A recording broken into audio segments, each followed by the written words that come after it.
Well, it was a pretty active night, and if I'm the NFL, I don't want to see my ratings on the game, even though Aaron Rodgers was playing. He was playing the San Francisco 49ers second preseason game, second half lineup, and I don't know what in the world you judge out of that. You know what you judge out of that for the Packers, Mike? Basically that they had two clunkers, in the last 3 weeks. And so they go into this game on the road in a place that's really been their bugaboo, and they had to kill them, and they did. And they played well defensively, which they should have, especially without Trent Williams on that left side, and it was a disaster there all night. But I say what I said about the ratings because, could anybody not watch this incredible drama? Whether we all know what way the game is going to end, the political game. I don't know. I didn't watch a lot of football last night. I must confess. I don't know what you're talking about. What are you talking about? I don't know what you're talking about. At one point, it was 31-3 on Fox. Elsewhere, a 28-3 lead was evaporating, thanks to our friends in Georgia. But we're not here to talk about any of that, as the tide inevitably turns in the direction let me just say this. For anyone out there who thinks there's, and you know what, we've avoided this all week, but I just need to say this. For anyone out there that thinks there's any funny business going on, the problem is there are multiple states where they refuse to count the mail-in votes until after the election ended. That's why we are where we are in some of these states. In Florida, got to give them credit. They did all their counting ahead of time. They did all their counting, the mail-in ballots ahead of time, so we had a result from Florida on election night. If all these other states had done the same damn thing, there wouldn't be 3 been days over. of drama. We would have known Tuesday night exactly what was going on, and everyone could have enjoyed the Green Bay Packers versus the San Francisco 29ers last night, because roughly half the team was unavailable for San Francisco and company. And look, Peter, I look at last night's game, big takeaway. The Packers got their act together in California. They were 14-1 last year, everywhere but California. In California, they were 0-3 last year. They just couldn't get it together. They lacked energy when they lost to the Chargers in L.A. last November, even though Packers fans overran that soccer stadium where the Chargers used to play. Zadarius Smith told us after the Packers lost to the San Francisco 49ers in the NFC Championship game, the team wasn't ready to play, and I wasn't ready to play. So we've seen this issue with the Packers not getting themselves in the right mindset to go out there and do what they can do. And on Sunday, Aaron Rodgers lamented the fact after they lost to the Vikings they didn't have the proper energy. So to their credit, they went out there, they took care of business, and maybe all the uncertainty and the questions and are we going to play, maybe that distracted them from getting lackadaisical. But and maybe it's because they were playing a bad collection of players, but for the Packers, at least, they got back on the horse after getting kicked off of it on Sunday, and that's very good news for them. Because I was concerned for the Packers that they were going to find a way to blow this if they weren't able to get the lawnmower started. I would disagree that this had anything to do with California. This had something to do with the San Francisco 49ers not having Garoppolo, Kittle, Bosa, Sherman, and about 20 other guys, as you referenced. That's why what happened last night happened. They could have played this game in Antarctica, and it would not have mattered. And look, I'd have to go back and look at that Charger game last year. It was a weird game. I don't know what happened in that game. But those two San Francisco games, the Packers gave up 37 in each game, could do nothing offensively because Aaron Rodgers mostly was running for his life. And that's why these things happen. They don't happen because of some sort of California jinx or anything like that. They happen because of the players on the field. And last night, the San Francisco 49ers were a week 2, second half preseason game team. That's who played in the game.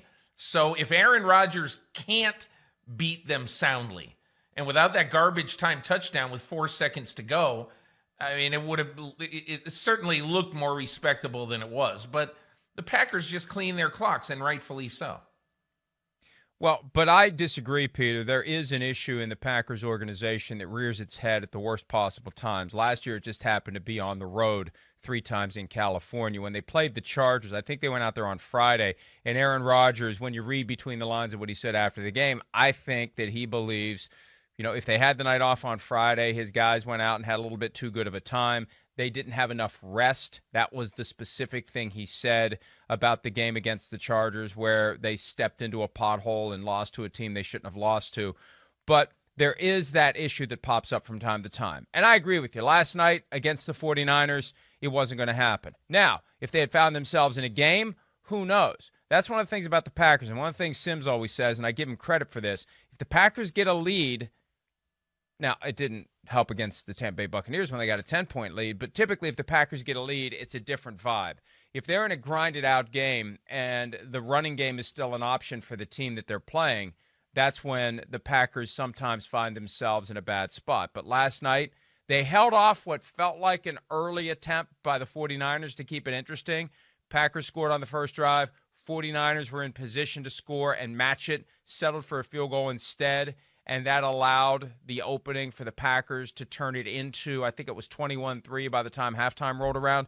So you give them that 21-3 lead, this Packers team isn't going to blow it. And, they never took their foot off the gas. There was a point last night in the fourth quarter where I'm thinking, why is Aaron Jones still playing? Why is Davante Adams still playing? Why is Aaron Rodgers Why is Aaron Rodgers still playing? Yeah. And I think that part of it is, you know what, guys, if you go out there and you bust your asses, you build a lead, we're going to let you stay in and have a little bit of fun here. That's your reward for building this lead. It's working tonight, and you get to enjoy that feeling, and maybe you're going to strive to have that feeling more often. Yeah, and plus I think this, had they put Rodgers in for the last 2 drives, I mean the last drive was 4 seconds, but had they put Rodgers in with 4 minutes to go, I would have said that, this is malpractice. But look, they took Rodgers out, maybe 1 series too late. But again, that's a page 4 story. The main story is that the Packers had to play well. They had to get their offense purring again. And look, sometimes it's good to take advantage. I mean, I remember we may have talked about this on this show one time. One time I asked Bill Parcells back when I covered the Giants in the 80s. I said, well, you didn't have George Adams. You didn't have Leonard Marshall. You didn't have Carl Banks and blah, blah, blah, blah, blah. And Parcells says, hey, give me your media guide. You got a media guide? So in those days when everybody had a media guide and you looked at it 10 times a day, he flips to the back where there are records, okay, year by year records. And he goes down each one. He said, hey, you see this, Peter? He said, W, L, W, W, L, L, L, L. And I said, well, what do you mean? He goes, nobody cares. Back in 1964, I can look back. The Giants lost this game. It doesn't say the Giants lost this game and Y.A. Tittle and Tucker Fredrickson weren't playing. They just lost this game. And so I think at the end of the day, what you want to know if you're a fan of the Green Bay Packers is, did my team show up? Did we take care of business? Did we get back on track to leave the Chicago Bears at some point this year in the dust and win this division? Yes, yes, yes. Well, and you make a good point. So years from now, when we are all carrying around embedded computer chips and all we have to do is blink our eyes and pull up the San Francisco 49ers schedule from the year 2020, and we see the loss on Thursday, November 5, the asterisk will not be there. Should it be there? Specifically, should the game have been played given the outbreak, not outbreak, because it's a different thing than an outbreak. It's one guy tests positive, several other guys deemed to be in sufficiently close contact that they aren't allowed to play even if they never get the virus. Should there have been a delay of the game to Sunday, to Monday, to Tuesday to give the 49ers a chance to adjust and to give the guys who may never develop the virus a chance to come back and play? I'll say this just in terms of, what everybody is going to suspect anyway. But that is a $60 million football game last night. And if you don't play the game and you play the game at a later day, let's just say, you have to ask yourself, what does the NFL have to give Fox to make up for it? Okay, that's the first question. And don't anybody think that that doesn't matter. It matters, okay? But I think the second question is, Roger Goodell has said this time and again, and he said it internally mostly, but he also said it to me the week before the season started. And that is this. There's a reason why we had free agency on time. There's a reason why we had the draft on time. Because there is no guarantee that it's going to be better a week from now or 4 or 5 days from now. And so that is the biggest issue. And as everybody now mentally believes categorically there's going to be a week 18, and I think there's a pretty good chance there's going to be a week 18.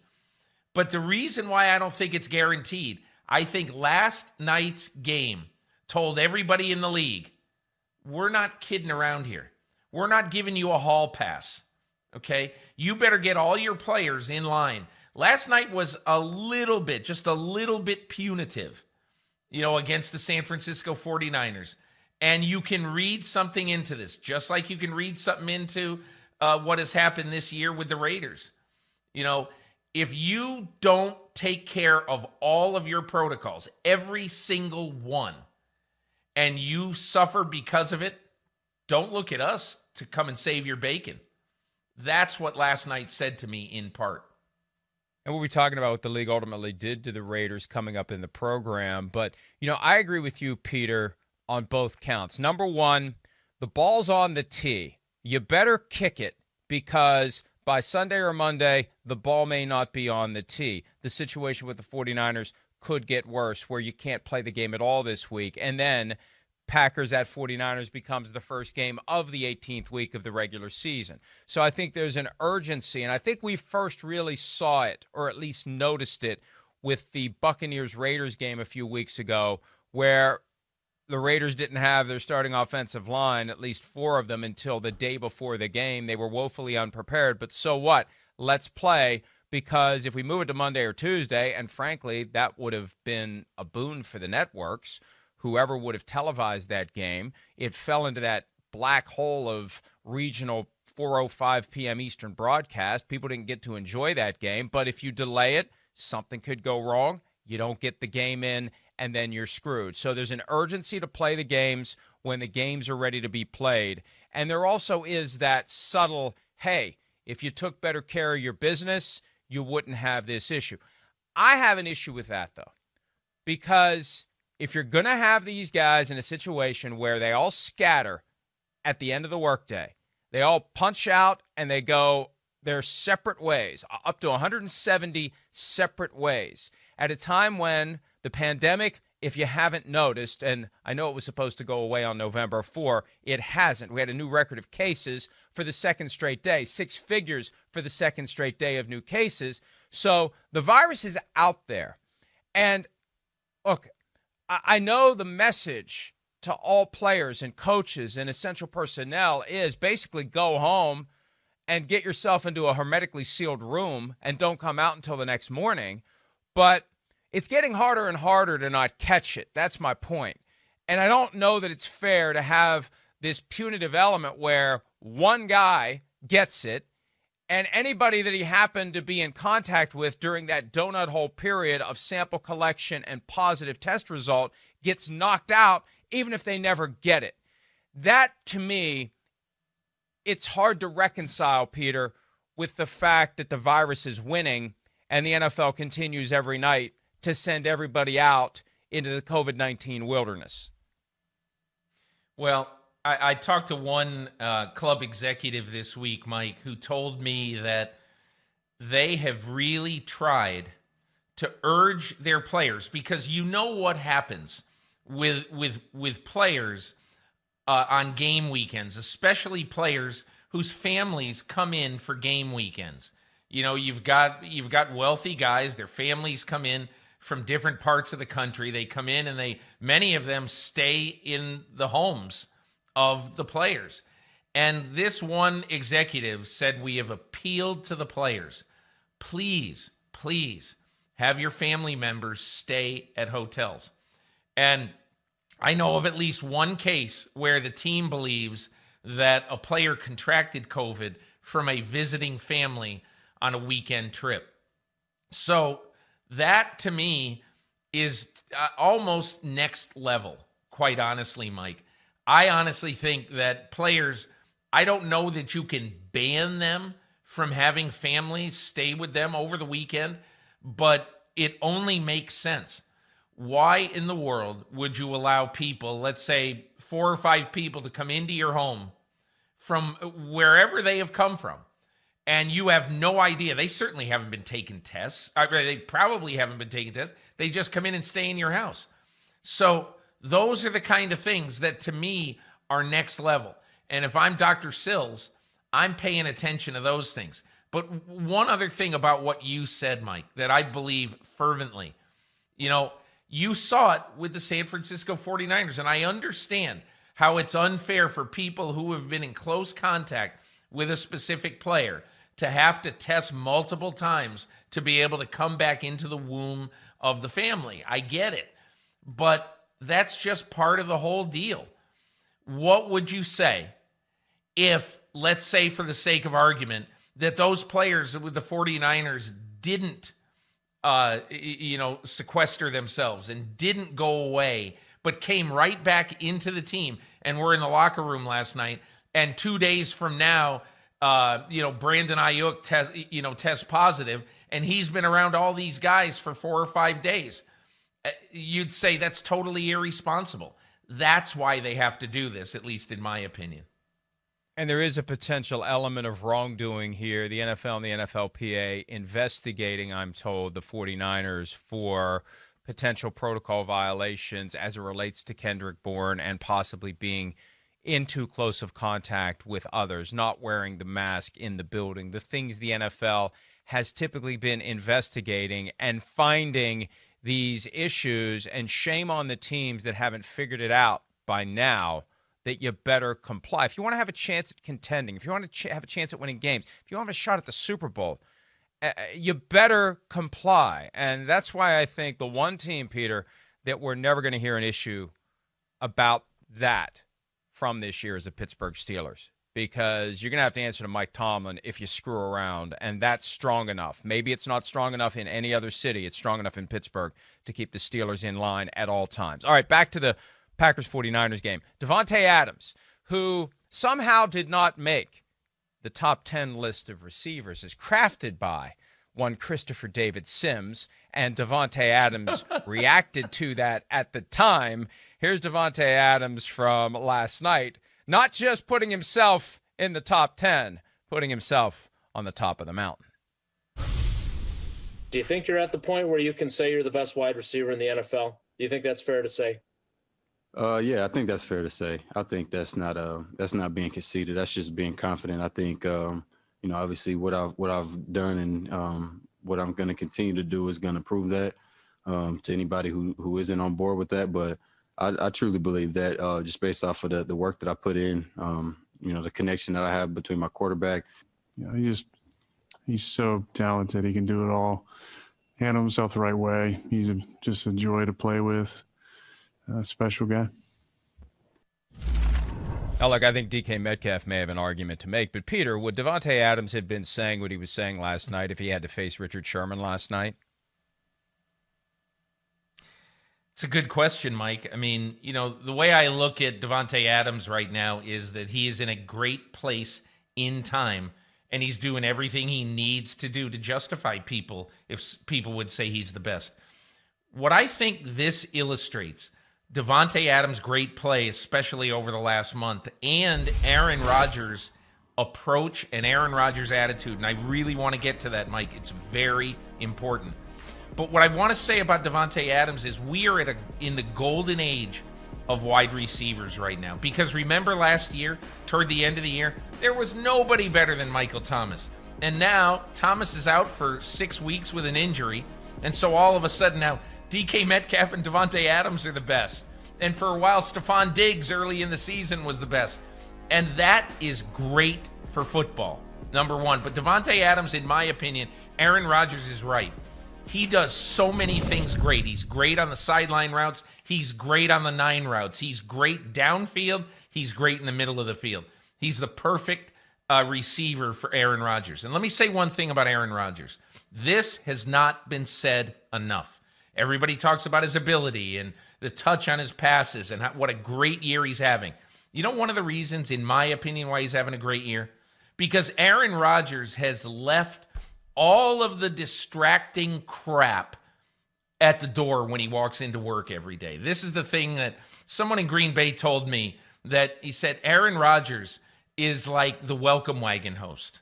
And he was a little bit, last year, the year before, snarky and, angry young man at times and all that. He's not now. And I think in the offseason, he basically had a talk with himself and said, hey, listen, I have got to approach my job with optimism and to go in and lead my team no matter who is around me.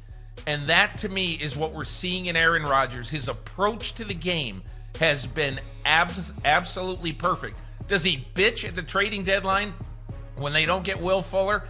Maybe he says something very internally, but you'll never hear it. And that, to me, is a sign that Aaron Rodgers has become even a better leader on this team right now than he was a year ago or 2 years ago. Oh, when he was asked on Sunday about whether or not the Packers should make a move at receiver, he began with that wry smile and started down the old path that he would have gone down, where the not-so-hidden messages come through his words. And then within about 5 seconds, he got it together and he said, that's not my role. So I think you're right. Yeah. He is winning a battle with himself because he understands a certain demeanor, a certain approach that's necessary to get the most out of his talent. You saw the stats up there on the screen. He's completing nearly 75% of his passes, 28 touchdown passes, 2 interceptions. He's having a spectacular year. He's going to be in the MVP conversation. And we'll see how he feels after the season or after next season if he does it again, because Jordan Love continues to loom. And any hard feelings. See, no matter what the Packers say and do to genuflect, to kiss the ring, to kiss the butt of Aaron Rodgers based on what he's doing this year, they put him through something in late April that's never going to go away. Everything that they do now, great. It's fine. It's appropriate. Praise Aaron Rodgers. You should. It doesn't erase the memory of the thing that he saw during the draft that caused him to go pour himself 4 fingers of tequila and sip slowly while he's stewed. That's not going away. So my point to you is this, Peter. There's an end to all this where it could turn again. For now, he's doing everything that he has to do to have a great season, and good for him and good for the Packers. And thing about Davante Adams, and you're right about it's a golden age of receivers. Simple reason for it on the surface. With all of these quarterbacks who are throwing the ball at every level of the game now, and the 7-on-7s are happening all the time, well, somebody's catching those passes. So as these young quarterbacks develop, all these guys who are there as the other end of the connection, they're developing too. And I think the magic ingredient to a great receiver, Peter, is to not be a first-round draft pick. Now, that's hardly universal, but Davante Adams, second-round pick. Michael Thomas, second-round pick. And DK Metcalf said it himself yesterday. It was a blessing in disguise that I was a second-round pick because it gave me an even larger chip on my shoulder. It caused me not to take my position here for granted and to bust my butt and be the best player I can be. And when you waltz onto the red carpet at the draft and you're one of the top 10 players taken, you got to find a different way to motivate yourself. And I'm not saying it disqualifies a first-round pick at receiver from being great, but, man, some of the best guys in the game right now were not taken in round 1. Mike, let me get back to Aaron Rodgers and say one more thing, but you're absolutely right. The depth at wide receiver in these drafts is incredible. Andy Dalton told me 6 or 7 years ago when I asked him about, his level of ability and what happened to him in his development. He said the whole key for me, absolute key, was 7-on-7 football in the state of Texas. All through the spring, it feels like you're playing a big game when you're in these 7-on-7 games. And he said, and that shows up not only in the quarterbacks, but the wide receivers that we are throwing to all year round are going to be great too. So that just puts an exclamation point on what you just said. Let me say one. I talked to Brian Gutekunst, the general manager of the Packers, and I said, what if Aaron Rodgers is great? What? And he said to me that day, he goes, hey, listen, what's the worst thing that can happen? Aaron Rodgers plays great for the next 4 years, and then we have a decision to make, with Jordan Love versus Aaron Rodgers. He said, but that would be great for the Packers. Those were his words. And I have to think, if you see the guy's words and what he's really thinking is, maybe we're motivating him too by sticking it up his rear end, And I think maybe one day when Aaron Rodgers writes his book, a long time from now, whenever it is, I want to read the 8 pages on the last 6 months, and what exactly they have been like and what Aaron Rodgers really thought that night and how it translated into what he did in the 2020 season. I want to read the first draft, not the final 8 pages. I want to read the first 40 pages on the last 6 months before it gets edited, because that's going to be the stuff that you don't want to miss. And, Peter, they're not going to get 4 years out of Aaron Rodgers if he's playing like this, because I think after next season, his message is going to be, you know what, I think I need to finish my career somewhere else. Because, look, there still isn't enough around him. There still isn't enough around him for him to add to his legacy and win another Super Bowl. All right, Kyle Shanahan trying to add to his legacy in San Francisco and, to get back to a Super Bowl and then win one, it's going to be hard to do either. It's going to be hard to even get to the playoffs the way things have gone. Here's some of Kyle Shanahan from last night after the 34-17 loss to the Packers. We knew it was going to be a challenge. We knew, at the start of the week it was going to be a challenge, and then losing those 3 guys yesterday was obviously a bigger challenge, but I still thought we could have a game and still thought we could play better than we did tonight. And, being down like that and not being at our best and going against a good team like that, that's usually what happens, but I know we could have done better. Yeah, look, hey, if they would have had a few more days, I think Kyle Shanahan could have come up with a game plan and taught it to these guys who are replacing the starters and maybe made it more interesting. And again, they had an opportunity to keep it close early. It just didn't work. And as you've said, it was the San Francisco 49ers B team that was out there. What else did we expect? I feel bad for the 49ers, but that's why when you're up 10 points with 7 minutes left in the Super Bowl, you got to finish the job, because there's no guarantee you're going to get back there next year. Whatever the reason, whether it's injuries, whether it's a pandemic, whether it's you've got a huge target on your back and you're getting the best that every team that you face has to offer, Peter, each and every week, this is another stark reminder of how hard it is, especially when you've lost the Super Bowl, to go back to 0-0, live as a marquee team in the NFL, and find your path back to something close to the top of the mountain, and hopefully for the team that lost the Super Bowl, win it the next time they try to get to the peak. Here's the one thing I think when I think of the 49ers, I really think of, and look, I was fortunate enough in 2017, the first draft that Kyle Shanahan, John Lynch, and the scouting director Adam Peters had in San Francisco, that I was able to sit in and watch that draft unfold. And the one thing I learned that really has stuck with me to this day is, and look, every team is thorough.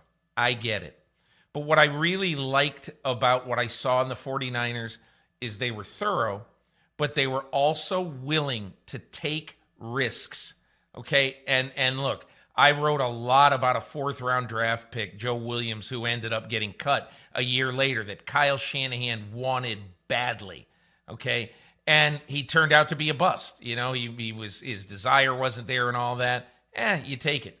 Who'd they draft in the 5th round that year? When everybody else was questioning something about George Kittle, his attitude, his production, whatever it was at Iowa, they get George Kittle because Kyle Shanahan felt strongly coming out of that draft, I'll handle this guy. I see his physical tools, and we're going to get more out of him. And look and see what happened. So I love the fact that this team is willing to be a risk-taking team. This team is willing to basically say, we're going to get enough of our kind of players. And we have enough confidence because we got a great personnel guy in Adam Peters. We have enough confidence that he's going to keep bringing us lower level, down the road guys. And to me, one of the things that surprised me last night, really did, I thought JaMychal Hasty would play a bigger role in this game. He only got 4 carries in the game. And look, who knows what the game plan was and why it was. But that's the kind of player that you see doing well and rising up the ladder, even though he came from absolutely nothing. The 49ers take guys like that, develop them, and help them win. And look, the 49ers are going to win, and they're going to win big. They're not going to win this year, but they're going to win, and they're going to win big. I don't know who the quarterback's going to be. I don't know how much longer Richard Sherman is going to be one of the best corners in football. I don't know that. All I know is that I have faith in them to figure it out. I think back to that 2017 draft when you were in the room, Peter. If only Reuben Foster had worked out, and if only they had decided to take a risk on a quarterback named Patrick Mahomes. Just imagine where the 49ers would be right now, right? It's one thing to find those guys in the late rounds, but you got to take care of the top rounds too. And man, they had an opportunity. Exactly. We hear the Bears all the time get the short end of that. But man, if Patrick Mahomes would have landed in San Francisco with Kyle Shanahan. Do you know why, Mike? Mike, you know why I believe that happened? Because I will always think, it was nothing they said, but I will always think that they felt they had Kirk Cousins in their back pocket. You're absolutely right. And they were going to play 1 year. They were going to play 1 year with a collection of Beathards and whoever's, okay? They were going to play 1 year like that. And then they were going to go get the guy who Kyle Shanahan really felt like he wanted to be his franchise guy for 6 or 8 years. It just didn't work out that way. And then they were able to get Garoppolo. The rest is history. But, I mean, look, we could do a 2-hour show on what the 49ers should do with their quarterback position going forward. And we'd probably still have some stuff to talk about at the end. But that is going to be an absolutely interesting way. And look, what has become clear to me is that, Nick Mullins, and Mullins and Beathard are they're placeholders. But I doubt that anybody is going to look at them and say they're the answer. Now, I feel bad for Mullins last night. The left side of the line was caved in the entire night. He really didn't have a great chance, but he made some really dumb decisions, like on just throwing a ball in the air in a panicky way when he's getting pancaked early on, handing the ball to the Packers in a short field. That's a real good idea, by the way, when you're playing Aaron Rodgers. Hi, I'm Mike Tirico, and thanks for watching. Make sure to hit subscribe for the latest news and highlights from NBC Sports.